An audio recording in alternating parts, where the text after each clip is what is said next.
Hey everyone, I am Alok and you are watching smart maths. এবং আজকের ভিডিওতে আরেকটা ইম্পর্টেন্ট পয়েন্টের উপর ভিডিও তোমাদের জন্য নিয়ে এসেছি, ম্যাথস রিলেটেড, কম্পিটিটিভ পরীক্ষা, চাকরি পরীক্ষার ম্যাথস রিলেটেড। এর আগের দিন একটা ভিডিও করেছিলাম যেখানে কমপ্লিট রোড ম্যাপ আমি তোমাদের সাথে শেয়ার করেছিলাম 6 মাসে কীভাবে তোমরা চাকরির পরীক্ষার ম্যাথসের সিলেবাস কভার করবে। আশা করছি সেই ভিডিওটা দেখেছো, অনেকেই দেখেছো, অনেকটাই তোমরা সেটাতে ভালোবাসা দেখিয়েছো। না দেখে থাকলে কর্নারে লিঙ্ক আসবে, এখানে দেখে নিতে পারবে। আজকেই সিমিলারলি আরেকটা ইম্পর্টেন্ট টপিক, যেটা আমার মনে হলো যে কম্পিটিটিভ পরীক্ষা বা চাকরির পরীক্ষা যারা দেয় তাদের কাছে এই প্রবলেমটা তারা ফেস করে থাকে, যে ম্যাথসের কমপ্লিট চ্যাপ্টারের অর্ডার, অর্থাৎ কোন অর্ডারে বা কোন সিকোয়েন্স মেনটেন করে, এর সিকোয়েন্সটা কী হবে, কোন অর্ডারে বা কোন সিকোয়েন্স মেনটেন করে আমাদেরকে যে ম্যাথগুলোকে, চ্যাপ্টারগুলোকে পড়তে হবে, ম্যাথের যে সকল চ্যাপ্টার। কারণ ম্যাথে আমরা জানি দুটো জিনিস রয়েছে আমাদের, একটা থাকে অ্যারিথমেটিক, দুটো বলতে মানে মেনলি আমরা এটাকে গতানুগতিক কম্পিটিটিভ পরীক্ষার মার্কেটে এরকমভাবে বলা হয়ে আছে অ্যাডভান্স ম্যাথস। একটা হচ্ছে অ্যারিথমেটিক এবং আরেকটা আমাদের কি অ্যাডভান্স ম্যাথস। তো this is one is arithmetic আর আরেকটা হচ্ছে অ্যাডভান্স ম্যাথস।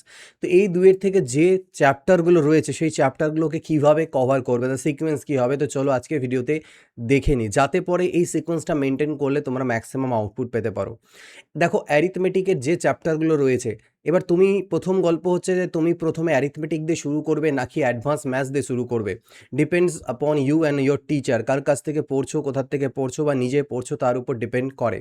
আমি সাধারণত প্রেফার করছি বা আমি পড়াচ্ছি অনলাইন ক্লাসেসের থ্রুতে, সেখানে অ্যারিথমেটিক এবং অ্যাডভান্স ম্যাথস আমি সাইমালটেনিয়াসলি নিয়ে চলছি একসাথে। অর্থাৎ একদিকে একদিন করে নে অ্যারিথমেটিক, আরেকদিন অ্যাডভান্স ম্যাথস, আরেকদিন অ্যারিথমেটিক অ্যাডভান্স ম্যাথস। এতে পরে দুটো জিনিসই একটা সেম ফ্লোতে যাবে এবং মনে হবে যে না, একসাথে আমার দুটো পার্টকে কমপ্লিট হচ্ছে। কারণ অ্যারিথমেটিকের চ্যাপ্টার বেশি বাট সিলেবাসটাও খুব একটা বড় না, কিন্তু অ্যাডভান্স ম্যাথসের চ্যাপ্টার কম, কিন্তু এক একটা চ্যাপ্টার এক একটা বড় বড় অনেক কিছু, অনেক বড় বড় রয়েছে। তো সেই দুটোকে যেন কম্বাইন হতে গেলে একবারে তোমার কমপ্লিট হবে। আদারওয়াইজ তুমি চাইলে অ্যারিথমেটিক কমপ্লিট করেও অ্যাডভান্স ম্যাথস করতে পারো। ইটস আপ টু ইউ এবং ইয়োর টিচার, যে কার কাছ থেকে শিখছো বা তুমি যদি নিজে করে থাকো, কোনো প্রবলেম নেই দুভাবে। বাট হ্যাঁ, আরেকটা কথা রয়েছে, যদি একদমই কোনো টিচার ছাড়া করছো, অর্থাৎ যিনি তোমাকে বোঝাচ্ছেন বা কোনো লাইভ ক্লাসেস বা সেরকম কোনো কিছু ছাড়া তুমি পড়াশোনা করছো, ইন দ্যাট কেস আমি বলবো অ্যারিথমেটিক দিয়ে শুরু করো। অর্থাৎ প্রথমে স্টার্ট করছো, অনেক দিন চাকরি পরীক্ষার মার্কেটে জাস্ট নেমেছো, তুমি ম্যাথ সম্পর্কে আইডিয়া নেই, ম্যাথ ব্যাকগ্রাউন্ড নেই, ইন দ্যাট কেস অ্যারিথমেটিক দিয়ে শুরু করো। কারণ অ্যাডভান্স ম্যাথসের কনসেপ্টসগুলো একটু বোঝার ব্যাপার আছে, সেগুলো প্রথমে গেলে নিজে থেকে বুঝতে পারবে না, যদি কেউ বুঝিয়ে দেওয়ার না থাকে। মানে ভিডিও দেখলেও হয়তো চট করে তুমি বুঝতে পারবে না জিনিসগুলো, ঠিক আছে? So in that case arithmetic. এবার আমি দুটোকেই ওই জন্য বলছি, অ্যারিথমেটিকের একটা সিকোয়েন্স, অ্যাডভান্স ম্যাথসের একটা সিকোয়েন্স। যদি তুমি একসাথে করো তাহলে দুটোকে ওইভাবে করে করতে হবে, যদি আলাদা আলাদা করো তাহলে আগে অ্যারিথমেটিক করে অ্যাডভান্স ম্যাথস করবে। দেখো, অ্যারিথমেটিকের সিকোয়েন্সে কী চলে আসবে, সবার প্রথমে অ্যারিথমেটিকে যেটা চলে আসবে, একদম স্টার্টিংয়ে করবেই তুমি পার্সেন্টেজ দিয়ে, স্টার্ট করবে পার্সেন্টেজ দিয়ে। ওকে, পার্সেন্টেজ দিয়ে। বাট ওই জন্য আমি প্রেফার করি অ্যাডভান্স ম্যাথস আর অ্যারিথমেটিক একসাথে করা। কেন? কারণ অ্যাডভান্স ম্যাথস যদি আমি স্টার্ট করি, পাশাপাশি বোঝাচ্ছি, তাহলে আমি এখানটায় নাম্বার সিস্টেম দিয়ে শুরু করাবো। এখানে আমি নাম্বার সিস্টেম দিয়ে, ওকে, নাম্বার সিস্টেম দিয়ে। এবার এই দুটোরও মাঝখানে সবার প্রথমে স্টার্ট করব কিছু বেসিক ক্যালকুলেশনের ভিডিও দিয়ে। বেসিক ক্যালকুলেশন, খুব জটিল নয়, জাস্ট বেসিক ক্যালকুলেশনস দিয়ে আমরা স্টার্ট করব। কারণ এই বেসিক ক্যালকুলেশনগুলো দরকার, যেমন কী বলবো, স্কোয়ার, কিউব, নামতা পড়া, এরকম 5-6টা 7টা বেসিক ক্যালকুলেশন রয়েছে, সেটা করে নিয়ে দেন এগুলো। 2 নম্বরে যদি আসি পার্সেন্টেজের পরে, তারপরে তোমরা এখানে যে কাজটা করবে সেটা করবে প্রফিট লস। দেখো, আমি বাংলাগুলো আর পাশে লিখছি না। পার্সেন্টেজ মানে শতকরা, প্রফিট অ্যান্ড লস লাভ ক্ষতি। আর নাম্বার সিস্টেম আমি একবারে বোঝাচ্ছি এখানে। নাম্বার সিস্টেম যেই হয়ে গেল, নাম্বার সিস্টেমের পরে, নাম্বার সিস্টেমের মধ্যে অনেক কিছু রয়েছে, ঠিক আছে, প্রচুর টপিক। ওর মধ্যে আমাদের সার্চ, ইন্ডিসেস, করণী যা যা রয়েছে, এগুলো সব আমি নাম্বার সিস্টেমের মধ্যে ধরছি, ঠিক আছে, আলাদা চ্যাপ্টার করছি না। এরপরে যেটা চলে আসবে, তোমরা করবে অ্যালজেব্রা, এরপরেই করবে তোমরা অ্যালজেব্রা, ঠিক আছে, অ্যালজেব্রা করবে এরপরে। এবার এখানটা যেটা হলো প্রফিট অ্যান্ড লস হয়ে গেল, পার্সেন্টেজ, প্রফিট অ্যান্ড লস। আচ্ছা, আমি এটাকে আগে কমপ্লিট করে নিই, তারপরে তুমি করবে সিম্পল ইন্টারেস্ট। কি করবে? সিম্পল ইন্টারেস্ট মানে সরল সুদ, সিম্পল ইন্টারেস্ট। আর 4 নম্বরে গিয়ে কী করবে তুমি? সরল সুদের পরেই তুমি করবে কম্পাউন্ড ইন্টারেস্ট। কী করবে? Compound interest. কম্পাউন্ড ইন্টারেস্ট মানে চক্রবৃদ্ধি সুদ। 5 নাম্বার, যেই percentage, profit and loss, simple interest, compound interest হয়ে গিয়েছে। এই চারটা করার পরে তুমি স্টার্ট করে দিতে পারো, অ্যাভারেজ চ্যাপ্টারটাকে মাঝখানে নিয়ে নিতে পারো, বাট ঠিক আছে ওটা পরে করলে বেশি বেটার। তুমি রেশিও করো, রেশিও অ্যান্ড প্রপোর্শন চ্যাপ্টারটাকে করে নেবে। রেশিও অ্যান্ড প্রপোর্শন, অনুপাত সমানুপাত। যেই অনুপাত সমানুপাত হলো এর ঠিক পরেই করবে মিক্সচার বলে যে চ্যাপ্টারটা রয়েছে মিশ্রণে, সেটা মিশ্রণ যখন হয়ে গেল, জাস্ট মিশ্রণ কমপ্লিট হওয়ার পরেই এবার তুমি এখানে করে নেবে এইচসিএফ এলসিএম মানে লসাগু গসাগু। লসাগু গসাগু হয়ে যাওয়ার পর এবার তুমি এখানে করবে পার্টনারশিপ মানে অংশীদারি কারবার। অংশীদারি কারবার, পার্টনারশিপ 8 নম্বরে চলে আসলো পার্টনারশিপ, আমি এর পাশেই লিখছি জায়গা আছে তাই। পার্টনারশিপের পর ঠিক 9 নাম্বার যেটা চলে আসবে সেই 9 নাম্বারে এটাকে এই পাশে লিখবো, ঠিক আছে। আচ্ছা একটু জায়গা আমি এখানে নিয়ে নিই কারণ আমার এখানে অনেকটা জায়গা রয়েছে, ঠিক আছে। আমি এটাকে পরেই লিখছি তোমাদের, এটাকে আগে আমি কমপ্লিট করে নিই। 9 নম্বরে যেটা চলে আসবে এবার তুমি এখানে অ্যাভারেজ যে চ্যাপ্টারটা রয়েছে মানে গড় বলে যে চ্যাপ্টারটা রয়েছে সেটাকে এখানে মাঝখানে ঢুকিয়ে দিলে, ঠিক আছে। এরপরে যেটা আসবে 10 নম্বরে, আমাদের দেখো সেটগুলো বোঝার চেষ্টা করো। এই চারটে জিনিস পার্সেন্টেজের উপর বেস করে হয়, রেশিও, প্রপোর্শন, এগুলো যেগুলো বোঝালাম এগুলো রেশিওর উপরে। অ্যাভারেজকে বলতে পারো রেশিও লাগতে পারে, পার্সেন্টেজ সব মিক্সচার করে, but average is a different concept, একটু আলাদা। এরপরে যেটাতে আসছি এবার আমরা আরেকটা নতুন সেট স্টার্ট করব, সেটা আমি কী করবো, সেটা করবো টাইম আর ওয়ার্ক। টাইম অ্যান্ড ওয়ার্ক মানে সময় ও কার্য। যেই টাইম অ্যান্ড ওয়ার্ক আমার হয়ে গেল, টাইম অ্যান্ড ওয়ার্কের পরেই এর সাথে সাথেই আমার চলে আসবে সেটা হচ্ছে পাইপস অ্যান্ড সিস্টার্ন। কি পাইপস অ্যান্ড সিস্টার্ন, নল আর চৌবাচ্চা। যেই এই দুটো হয়ে গেল, এবার এর মধ্যে ওয়ার্ক অ্যান্ড ওয়েজেস বলে একটা চ্যাপ্টার থাকে, সেটা ওর মধ্যেই ঢুকে যাবে টাইম অ্যান্ড ওয়ার্কের মধ্যে, আলাদা কিছু না। 12 নম্বরে এবার আমাদের এটা একটা সেট হলো, এবার আমি একটা নতুন সিস্টেম স্টার্ট করব। সেই সিস্টেমটা কি, সেই সিস্টেমটা হচ্ছে টাইম ডিস্টেন্সের, টাইম ডিস্টেন্স স্পিড। এইটার একটা আমি নতুন সিস্টেম স্টার্ট করব, যেটার থেকে টাইম ডিস্টেন্স স্পিড হবে, তারপরে ট্রেনের কোশ্চেন্স করবে, ট্রেনের কোশ্চেন ওর মধ্যেরই, বাট এটাকে তুমি আলাদা চ্যাপ্টার একটু ভাবতে পারো কারণ বড় চ্যাপ্টার যেহেতু, ট্রেনের প্রচুর কনসেপ্ট আছে।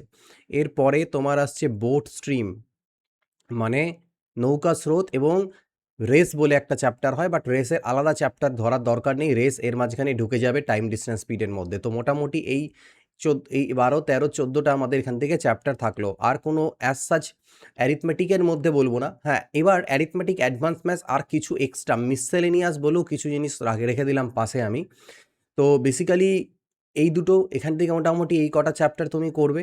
আর এরপরে যেটা চলে আসবে, যদি আমি অ্যাডভান্স ম্যাথসের কথা বলি, তাহলে 1 নম্বরে আমি যেটা বললাম সবার প্রথমে নাম্বার সিস্টেম দিয়ে স্টার্ট করবে। 2 নম্বরে যেটা হয়ে যাবে সেটা অ্যালজেব্রা হবে, 2 নম্বরে অ্যালজেব্রা হবে। আর 3 নম্বরে গিয়ে করবে তুমি, এটার পরে স্টার্ট করবে জ্যামিতি শেখা। সবার প্রথমে জিওমেট্রি করবে, কি করবে, জ্যামিতি। জিওমেট্রি যে হয়ে গেল, এবার পরিমিতি করবে, মেনসুরেশন মানে পরিমিতির 2D করবে, তারপরে তুমি পরিমিতির 3 ডাইমেনশন, দ্বিমাত্রিক ত্রিমাত্রিক করলে। যেই তোমার পরিমিতি কমপ্লিট হলো, পরিমিতি কমপ্লিট হওয়ার পর এবার তুমি ট্রিগোনোমেট্রিতে যাও, এবার তুমি ট্রিগোনোমেট্রি করো। তো এই যে জিনিসগুলো করবে এই অবধি মোটামুটিভাবে প্রত্যেকটা পরীক্ষাতে এইটাতে থেকে আসেই। এবার এর বাইরে কিছু জিনিস থাকে, সেই কিছু জিনিসটা কি দেখে নাও। ওকে, তো আমরা এখানটা অবধি দেখে নিয়েছিলাম জিনিসগুলোকে, ঠিক আছে, ট্রিগোনোমেট্রি অবধি। এবার অ্যাডভান্স ম্যাথস মানে আমার এখানে একটা arithmetic, okay, advance maths, and plus others বা মিসসেলেনিয়াস যাই বলো, আদার্স। ওকে, সো অ্যাডভান্স ম্যাথসের মধ্যে আর কি কি বাকি থাকলো, আমার কিন্তু ট্রিগোনোমেট্রি হয়ে গেছে এইটাই মোটামুটিভাবে। আচ্ছা, এর মধ্যে কোঅর্ডিনেট জিওমেট্রি সেটা এর মাঝখানেই চলে যায়। সো আমি এটা তোমাকে ডান, এটা বলে দিয়েছি, এটা কমপ্লিটেড, এটাও আমি বলে দিয়েছি কমপ্লিটেড। এবার এছাড়া কিছু যে আলাদা চ্যাপ্টারগুলো সেগুলো দেখো কী কী করবে। এগুলো করবে তুমি ডেটা ইন্টারপ্রিটেশন মানে হচ্ছে যেটাকে আমরা ডিআই বলে থাকি। এরপরে ডেটা সাফিসিয়েন্সি করবে, এখান থেকে কোশ্চেন কিন্তু আসে, তথ্য পর্যাপ্ততা। এইটা করার পর আরেকটা চ্যাপ্টার করবে, সেটা হচ্ছে স্ট্যাটিস্টিক্স, এলিমেন্টারি স্ট্যাটিস্টিক্স, খুব জটিল নয়। এলিমেন্টারি স্ট্যাটিস্টিক্স মানে যার মধ্যে মিন, মিডিয়ান, মোড এগুলো রিলেটেড বেসিক জিনিস, খুব কঠিনে যাওয়ার দরকার পড়বে না তোমাদের, ঠিক আছে? যদি কোনো পরীক্ষায় ডিমান্ড করে খুব কঠিন, তাহলেই সেখানে যাওয়ার দরকার, আদারওয়াইজ খুব একটা প্রয়োজন নেই।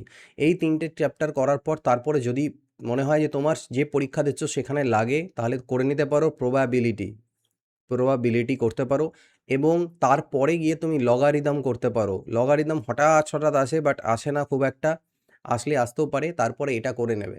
তো মোটামুটিভাবে এইটাই হওয়া উচিত আমাদের যে ফ্লো, ঠিক আছে? চ্যাপ্টারগুলোর যে আমাদের ফ্লো, সেটা আমাদের এরকমভাবেই থাকবে, পরপর এইভাবে করে আমরা করব এই কয়েকটাই টপিক। আর এখানে দেখো এতগুলো টপিক আমাদের অ্যারিথমেটিকের, অ্যাডভান্স ম্যাথসের কম, কিন্তু এই অ্যাডভান্স ম্যাথসের এক একটা চ্যাপ্টারই এর 2 থেকে 3টে চ্যাপ্টারের বরাবর। জ্যামিতি একাই হয়তো এখানকার 4-5টা চ্যাপ্টারের সমান সাইজ, ঠিক আছে? এত কনসেপ্ট বেশি আছে। এখানে খুব কনসেপ্ট থাকে না অ্যারিথমেটিক, এখানে কনসেপ্ট বেশি থাকে। আমি প্রেফার করি এখনকার দিনে, আগে একটা আমার আলাদা অ্যাপ্রোচ ছিল, বাট এখন যেহেতু স্টুডেন্টদের এখনকার পরিস্থিতি বুঝে, কম্পিটিটিভ এক্সামের বুঝে, এখন বেস্ট আমার মনে হয় এই দুটোকে সাথে নিয়ে যাওয়াটা বেটার। যদি কেউ গাইড থাকে, আর যদি গাইড না থাকে তাহলে অ্যারিথমেটিক করে অ্যাডভান্স ম্যাথস, না হলে পরে কী হবে, যদি গাইড থাকে কেউ শেখাচ্ছে তোমাকে, তাহলে তোমার বোরিং ফিলিংটাও আসবে না। তুমি এরকম হবে না যে তুমি অ্যাডভান্স ম্যাথ, এটা অ্যারিথমেটিকগুলো করলে 5-6 মাস ধরে, তারপরে অ্যাডভান্স ম্যাথস করতে আরও 6-7 মাস লাগলো ততদিন অ্যারিথমেটিক হওয়া। সেটা না করে যদি আমি একবারে দুটোকে সাথে নিয়ে যাই, আমার 6 মাসের জায়গায় 8 মাসও লাগে বা 10 মাসও লাগে, তাহলে কি হচ্ছে, আমার আবার যখন রিভাইজ করব তখন সেম ওভাবেই করব। তো আমাদের কী হবে, জিনিসগুলো বেশি বা রিভাইজ হবে, এবং খুব ইজিলি জিনিসগুলো রিটেইন করতে পারবো এবং বুঝতে পারবো, গোটা ম্যাথটাকে লিঙ্ক করে আমরা ইজিলি করতে পারবো। তো এইটাই, এই যে সিকোয়েন্সটা বললাম, এই সিকোয়েন্সটাকে নোট করে নাও, বা যেভাবে পারো যেমনভাবে পারো নোট করে নাও। আমি টেলিগ্রাম চ্যানেলে দিয়েও দেবো এইটা আমি যা বোঝালাম, সেখান থেকে তোমরা এটা খাতায় নোট করে রাখতে পারো, পারলে দেওয়ালে চিপকে নাও, যেমনভাবে পারো। বাট এই সিকোয়েন্সটাকেই ফলো করার চেষ্টা করবে। যাদের অলরেডি কমপ্লিট হয়ে গিয়েছে সিলেবাস, তারা কি করবে, তারা রিভিশনটা যেটা করবে সেটাকে এইভাবে করে করবে, রিভাইজ করার সময় এইভাবে রিভাইজ করবে, তাহলে বেটার রেজাল্ট পাবে। আগামী দিনে আমি আরও ভিডিওস তোমাদেরকে প্রোভাইড করব, ক্লাসেরও ভিডিওস আসবে, সাজেশনস রিলেটেড এই ধরনের যেগুলো ভিডিও, সেগুলো তো আসবেই, ম্যাথস রিলেটেড এবং ম্যাথসের চ্যাপ্টার ওয়াইজ কনসেপ্ট এটসেট্রাও আসবে। বাট ওরকম নয় যে আমি ডেইলি বেসিসে এসে একটা ছোটো ভিডিও দেবো, আমি দেবো, বাট এক একটা চ্যাপ্টার ধরে এক একটা কনসেপ্ট এরকম করে আমি আগামীতে ভিডিওস তোমাদেরকে প্রোভাইড করবো, ঠিক আছে? তো এই ভিডিওতে এইটুকুই, পরবর্তীতে দেখা হবে। Good bye, take care, and always keep practising.